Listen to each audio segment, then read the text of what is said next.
अच्छा, Pakistan administrative service मेरी choice है क्योंकि 10th पोजीशन है, तो इट मीन्स कि मुझे चॉइस पे मिला होगा।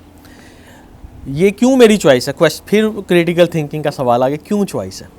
तो ये क्यों आपको क्लियर होना चाहिए, आपको अपनी CSS की प्रेफरेंसेस के लिए भी क्यों क्लियर होना चाहिए। वाई, पहला सवाल तो ये कि आप ज्वाइन क्यों करना चाह रहे हैं सिविल सर्विस। दूसरा ये कि फ़लाँ ग्रुप ही क्यों करना चाह रहे हैं। तो I am very much convinced कि पैस वो सर्विस है जो हॉरिजॉन्टल, जिसके अंदर मूवमेंट बहुत ज़्यादा है। आपकी प्रोफेशनल कैरियर के अंदर बहुत ज़्यादा मूवमेंट है और आपको बहुत सी डिफरेंट पोजीशंस के अंदर सीखने का मौका मिलता है। और पुलिस अपनी जगह पे इम्पॉर्टेंट है, जिसको पुलिसिंग में जाने का शौक़ है वो जाए, ज़रूर जाए। लेकिन एज़ कम्पेयर टू पैस जब हम देखते हैं तो police is one domain, but पैस इज़ सो वास्ट। इसमें आप हेल्थ, एजुकेशन, सोशल सेक्टर्स के जितने एस्पेक्ट्स हैं, और आप आजकल SDGs का बड़ा दौर दौरा है, सस्टेनेबल डेवलपमेंट गोल्स, तो वो सारे गोल्स की डिफरेंट पोजीशंस जो हैं वो पैस ही रेलिवेंट है इन फ्यूचर। तो इसलिए मुझे लगता है कि प्रमोशंस भी पैस में फास्ट हैं और लर्निंग एक्सपीरियंस और डाइवर्सिटी भी पैस में ज़्यादा है।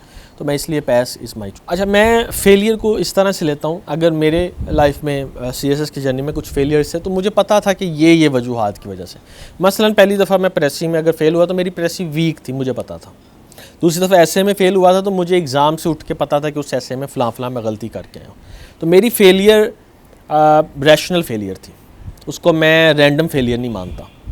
जो लोग कहते हैं रैंडम फेलियर होते हैं, वो कभी लिख के देखिए, किसी को चेक करवाइए, तो उनकी ग्रामर की बड़ी मिस्टेक्स होती हैं। वो आगे कहते हैं मैं ये भी लिखा है, ये भी लिखा है, बट उनको ये नहीं पता कि लैंग्वेज पे ग्रिप नहीं है उनकी। वो तो कोई थर्ड पर्सन एवेलुएट करके ही बताता है, तो वो थर्ड एवेलुएशन तो फिर पेपर्स में ही होती है। तो मैं फेलियर का ये समझता हूँ कि फ़र्क जो पेपर को आम बंदे से और एक डिफरेंट पेपर को करने का यही तरीका है कि आप ज़्यादा से ज़्यादा पॉइंट्स कम से कम टाइम और कम से कम पेजेस के अंदर relevant points in a well organised form कैसे प्रेजेंट करते हैं। That is practice. यानी ये एक ऐसी चीज़ है जो सीखी जा सकती है।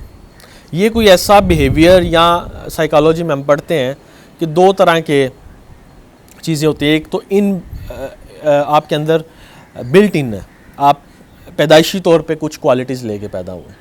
ये जो पेपर प्रेजेंटेशन है, ये कोई पैदाइशी क्वालिटी नहीं है। How to present paper, how to organise thoughts, ये लर्नड बिहेवियर है। आप इसको सीख सकते हैं थ्रू प्रैक्टिस। आपको 1 साल अगर तैयारी का मौका मिला, मॉक टेस्ट दीजिए, एवेलुएशंस मैक्सिमम करवाइए, आपको अपनी गलतियों का पता है और आप उसके पाँव पकड़ें जो आपकी गलती निकालता है। मॉक टेस्ट जब आप देते हैं, जो आपकी गलतियां निकालता है, पाँव पकड़े। अक्सर स्टूडेंट्स कभी ऐसे चेक करवाएं तो वो अगर उनकी गलती निकाली जाए तो वो ऑफेंड होते हैं।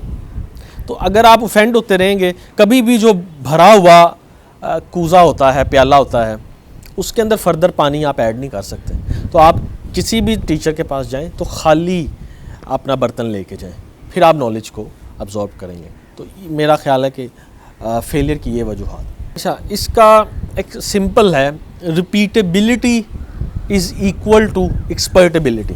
आप किसी चीज़ को रिपीट करेंगे, एक्सपर्ट हो जाएंगे। सिंपल फार्मूला, ये लाइफ का भी यही फार्मूला। आप प्रेसी में वीक हैं तो आप प्रेसी लिख के एवेलुएट करवाते जाएं, आपकी गलतियां सेट होती जाएंगी। फॉर कन्वीनियंस, आप लोगों की कन्वीनियंस के लिए हफ्ते में 2 से 3 प्रेसेस आप लिखें और चेक करवाएं, और एक ऐसे हफ्ते में लिखें। ये एक मैराथन जीतने के लिए मेरे ख़्याल में ये आपका स्टेमिना बिल्ड करेगी। तो इसको आप रिपीट रखें, रिपीट लूप में लगा के रखें, तो इंशाल्लाह ताला आप पास होंगे। अच्छा, बिगिनर्स को सबसे पहले तो ये करना चाहिए कि CSS का सिलेबस लें और सिलेबस के सारे सब्जेक्ट्स को देखें। आप सब्जेक्ट सिलेक्शन 2 चीज़ों को माइंड में रख के करनी। बहुत से लोग स्कोरिंग ट्रेंड को रख के करते हैं, मैंने नहीं ये कभी रखा था। मेरे over the year same subjects हैं। आपका एप्टीट्यूड किस तरफ है, आप किस सब्जेक्ट को ज़्यादा अच्छा कर सकते हैं। मिसाल के तौर पे कहा जाता है कि मैथ और साइंस के सब्जेक्ट्स ना लें, लेकिन जिसका एप्टीट्यूड ही वो है तो वो ज़रूर ले, वो उसमें अच्छा स्कोर करेगा। तो बिगिनर्स को सबसे पहले सब्जेक्ट सिलेक्शन ठीक तरीके से करनी है। दूसरा, बिगिनर्स को अपनी अंग्रेज़ी पे काम करना है। इनिशियल 2-3 महीने उनको अपना अंग्रेज़ी का एक्सप्रेशन सेट करना है। अब एक्सप्रेशन किस बला का नाम है? एक्सप्रेशन इस बला का नाम है कि बात को ऐसन तरीके से करना।